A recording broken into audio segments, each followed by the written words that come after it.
On a high hill in the center of the farm sits my grandparents' white wooden farmhouse. Nestled beneath tall pecan and loblolly pine trees. The humid air smells alive year-round, with constant notes of green and soil floating on the breeze. Birdsong is also constant year-round. Its intensity is quadruple on warm nights with frogs, cicadas, and crickets joining in.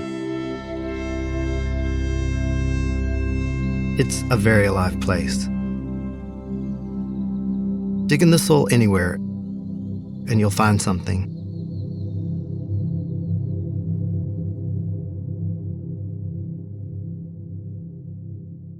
Shea Hembrey is a conceptual artist and TED speaker. And when I watched his TED Talk from a few years ago, I was in no way ready for it. In the talk, Shay starts by speaking about the art biennial he organizes called Seek, showing the work of 100 different artists. But the twist is, he isn't the curator. He is everything. Each of the artists a creation of his imagination, and the 100 radically different pieces, his. The audacity of this blows my mind. The meditative story Shay shares here is from an earlier time, a time when Shay learns the power of observation, and how careful looking when combined with patience can really open up the world. It's when he learns how art works. In this series, we combine immersive first-person stories, breathtaking music, and mindfulness prompts, so that we may see our lives reflected back to us in other people's stories, and that can lead to improvements in our own inner lives. From Wait What, this is Meditative Story. I'm Rohan, and I'll be your guide.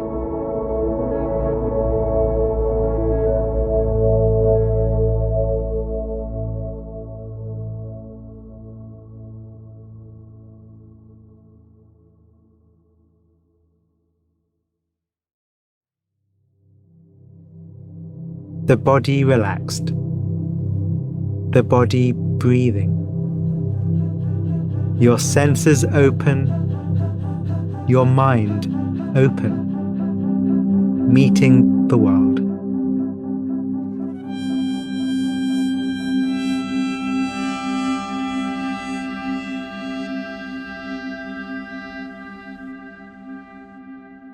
The soil beneath my feet in rural Arkansas is sandy loam. The sand and the silt feel soft to my feet. Finer particles than beach sand, it gets airborne when dry and windy, and dunes pile up on the sides of the dirt roads that lead me home. I'm 5 years old, walking along the road to my farmhouse. Out of the corner of my eye, I see a pale, smooth, polished fleck, calling my attention atop the mound of sand. I head over and find a beautiful, pale, bluish egg.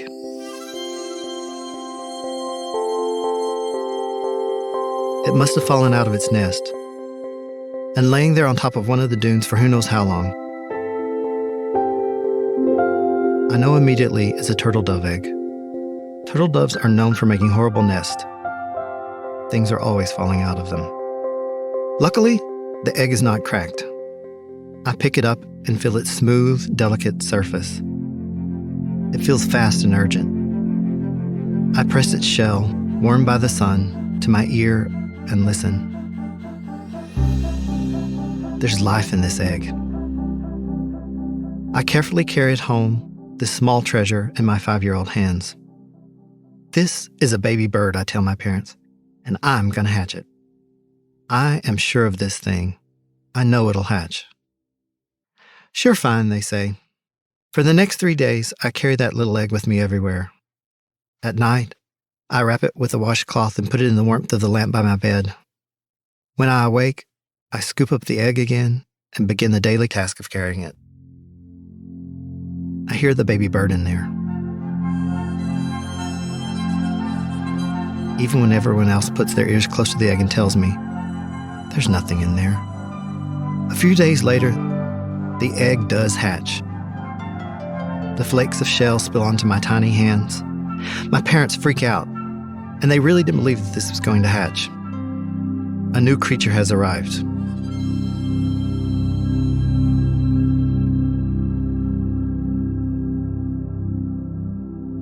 Let's stay here in this scene, in this moment. Notice the delight of young Shay, brimming with the birth. Notice the resistance of Shay's parents.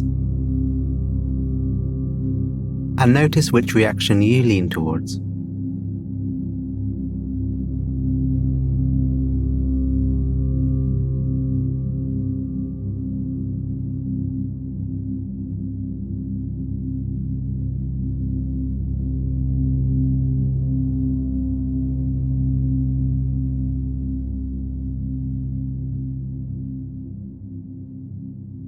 I have a quiet confidence that something is inside.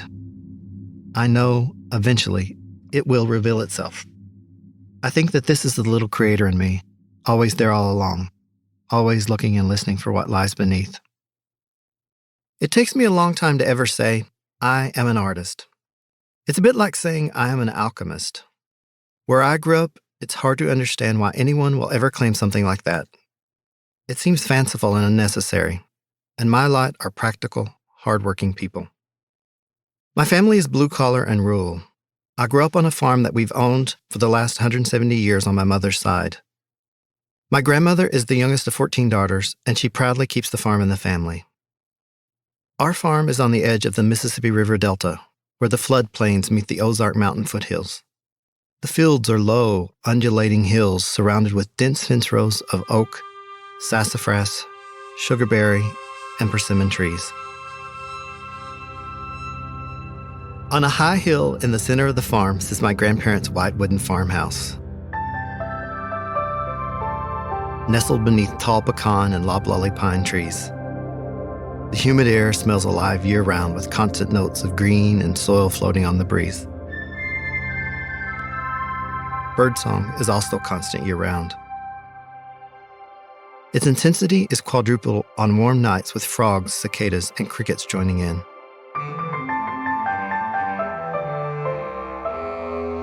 It's a very alive place. Dig in the soil anywhere, and you'll find something. If not a pottery shard, then a slumbering toad or a tangle of earthworms. In my small community, you either work in the factory or you work the land. I am 20 before I ever go to an art museum. Growing up, I'm not around art in any kind of formal way, but everyone crafts with their hands. We make seed paintings, quilts, and macrame. We all use our hands, and we are all creators, even if we don't see it. I yearn to be home on the farm, doing my own thing, building things, creating things, working with my hands. We grow our own vegetables. We hunt and trap our meat. We catch our fish. I come home every day from school and chop wood. We don't hire a plumber. We don't hire an electrician. We don't hire anyone to build anything. We do it ourselves. I gain my confidence in doing things myself. I'm not the kind of kid who plays games with others. I prefer to be alone. My cousins come over to play baseball in our newly plowed fields. I hear their laughter and cheers, but I'm not really interested in playing. I enjoy sitting and watching. I am always in search of different perspectives to observe whatever is around me. I climb the mulberry tree, then crawl onto the roof of my grandparents' farmhouse with pencils and paper. I sit patiently, observing. I focus on the spaces between every distinct little object as I draw. I want to understand the movements of leaves on the tops of trees, how the distance between them grows then lessens. I want to understand change. I want to understand time. I want to understand everything.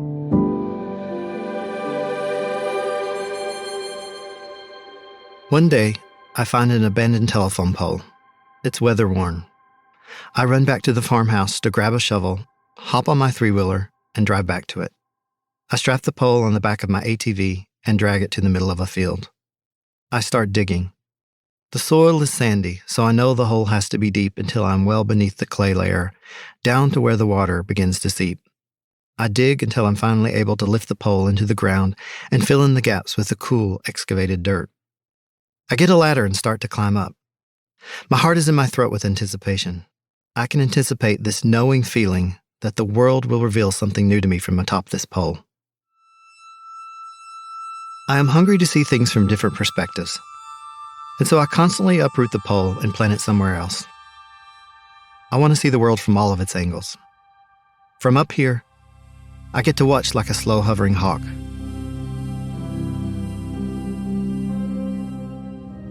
The flow of the wind through the grasses is revealed differently from this point of view. It moves in more orderly patterns from up here, like the patterns dancing on the surface of the river. As I stroll through the fields, I sometimes stop to dig a hole in the ground and line it with grass. I create a nest for myself and sit quietly inside of it, peering out to observe the world at ground level. I notice a piece of straw. It's like a ray of sunshine condensed into a singular line. I stare through blades of grass for hours, drinking in their structures, seams, and textures. I have sunk into the ground and no one can see me. Curled up, I see the world from the point of view of a tiny, grounded creature.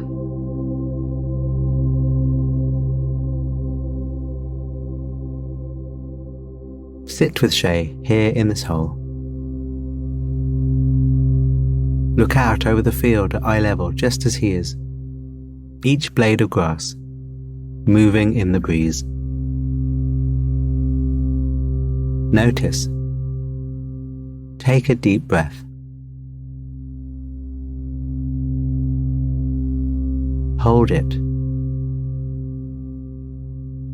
Release and stay in this moment.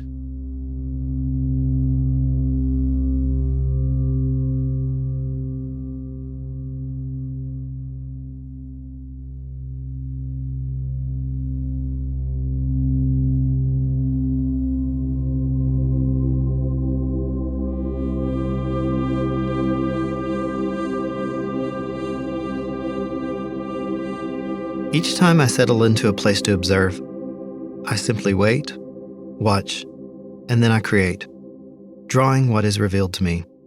I can't get enough. I know the most ordinary things eventually reveal something extraordinary in a shift in perspective. I just have to look. As a boy, I especially love birds. I climb trees and sit by the pond and watch a flock of ducks for hours.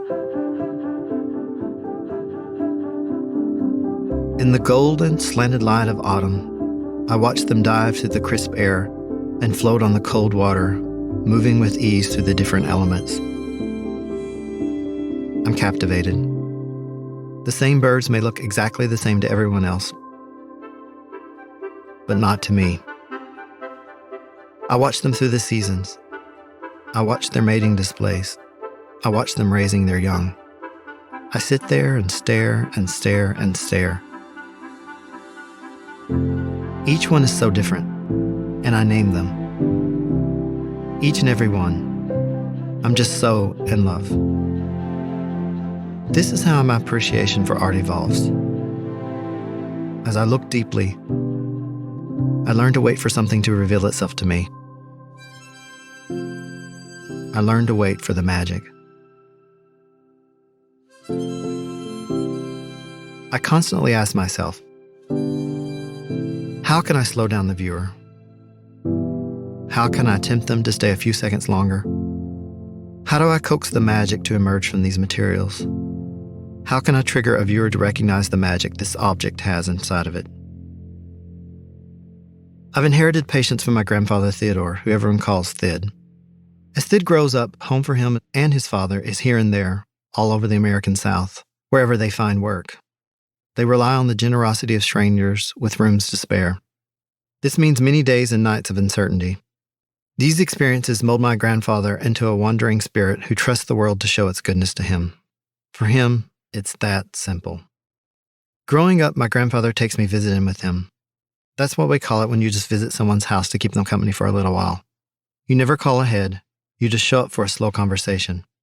People expect visits and make extra food just in case. Together, we visit the people who need visiting. We visit Rudolph Pretty, the local drunk with the bright red nose. That's how he got his name. We walk up to his wooden shack, and you can see through the slats of wood that make up the walls of his home. Rudolph makes me bologna sandwiches and gives me iced tea in a dirty mason jar. He passes me the meal with dirt-covered hands, and my grandfather looks at me as if to say, "Eat the sandwich. Be very thankful. Be very respectful." I eat the dirty sandwich, drink the dirty tea, and remain very patient as we sit there and visit. My grandfather talks very little, and he talks very, very slowly. He deliberates. He tastes each word in his mouth before it comes out. When he chooses to tell a story, it may take several sittings. We get to a point when I have to leave and run back home, so he pauses, and then when I see him the next day, he picks up mid-sentence right where he left off. To me, my grandfather is the most powerful person in the world. He is tender and possesses quiet confidence. He has this gentleness that is always present, always there. He's a big log of a man, both impenetrable, but also equally soft. I think he changes everything about how I exist in the world, how to be tender and patient with the person right in front of me, to be as present and mindful as I can be as they tell me their stories. I think we desperately need people who are shaping the world with tenderness. We need it as much as we need slower interactions. When I am 9, I get into collecting bantams, miniature chickens. My grandfather gets into it with me. I scour the state paper and discovered there's one breed we've been looking for, the golden seabright, just a couple counties over from us. My grandfather insists that we just drive there, not even knowing where the people live. We'll find them when we get over there, he tells me. At one point, we stop at a gas station, and I look a long time through the phone book for their address. He stops me and tells me, "We've done this for too long. We just need to start driving to find those chickens." To me, this is crazy, but we get in the pickup and go. We start driving, winding through back roads, as if these chickens are going to show up out of nowhere. I sit there smiling as we drive, because logically, this trip doesn't make any sense. Eventually, we pass a farm and I yell, "Stop!" Those are golden seabright bantams in the backyard. I am dumbfounded. We actually found them.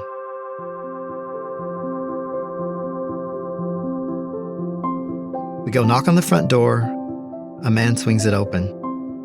He saw the advertisement and had bought the birds the previous day. And so we found the people who bought the birds, not the original seller who placed the ad. I am mystified. How did we find these birds? But it hits me. It's always this way when I'm with him.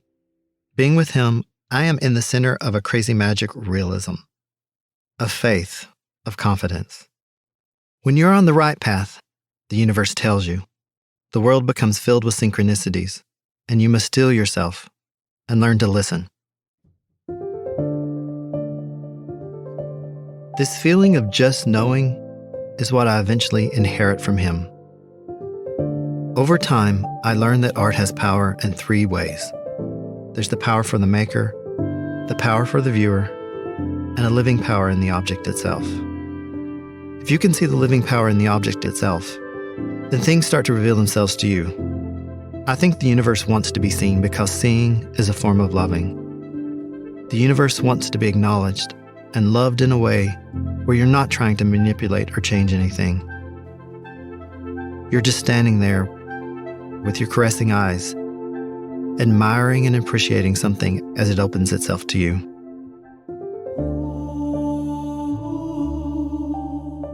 That's what I believe about my work. Something is always revealed if you have the time and patience to slow down and wait. I sit in front of a blank sheet of paper and say, "Okay, I'm here. Reveal yourself to me." I think we all possess this kind of wonderful intuition, but you must pay attention to that knowing feeling and start to trust it. Allow it to take form. Lean into it. Like the baby bird inside the egg, just waiting for the right time to hatch out. Something is always revealed when you approach it with tenderness and the willingness to wait patiently.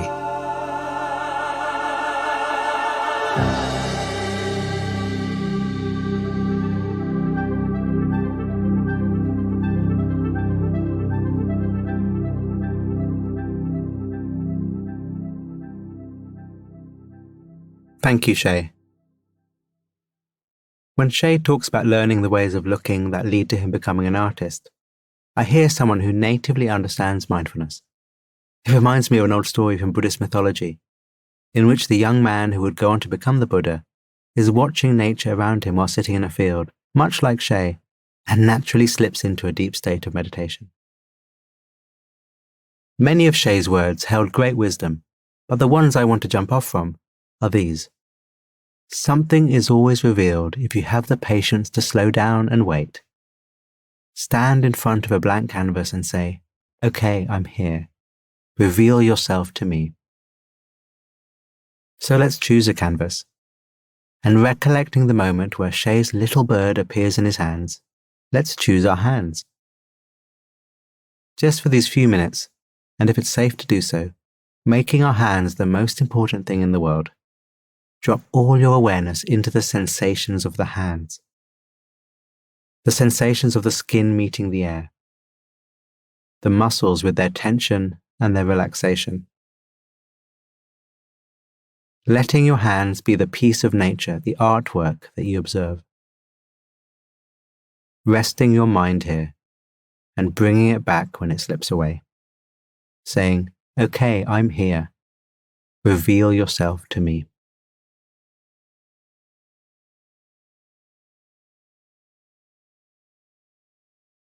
Nothing much might be happening. That's okay. This is a practice of patience, of resting with body relaxed, resting the mind in one place, of sitting by the pond and watching the ducks, and letting whatever is revealed be revealed.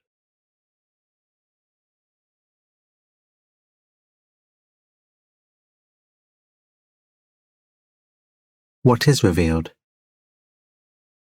With the mind that tiny bit quieter now, what new sensations are here to be felt in your hands?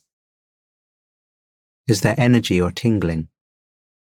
Is there heat or coolness? With the attention that tiny bit more subtle, can you notice anything a bit more subtle? The sensitivity of what you can be aware of, in step with the sensitivity of the awareness itself.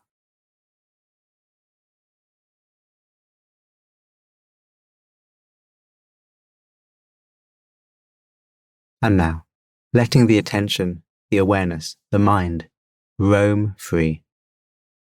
And getting interested in what else is here to be revealed. Waiting. Waiting. Watching.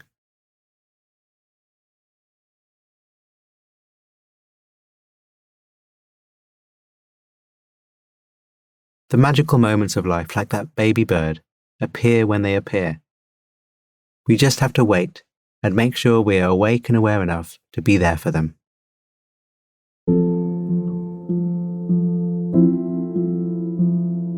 Thanks, Shay. And thank you.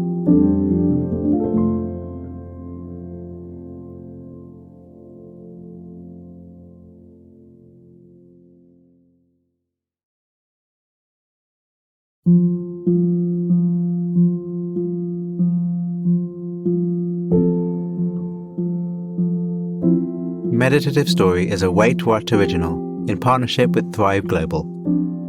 The show is produced at the studio inside SY Partners in New York. Our executive producers are Darren Triff, June Cohen, Ariana Huffington, and Dan Katz. Our producer is Timothy Liu Lee. Our supervising producer is Jay Punjabi. Our curator is Carrie Goldstein. Original music and sound design is by the Holiday Brothers. Mixing and mastering by Brian Pugh. Special thanks to Anne Sachs, Juliana Stone, Summer Matthijs, Monica Lee, Lindsay Benoit O'Connell, Libby Duke, Smriti Sinha, Stephanie Gonzalez, and Sarah Sandman. And I'm Rohan Gunatillaka, creator of the Buddhify meditation app and your host. Visit meditativestory.com to find the transcript for this episode.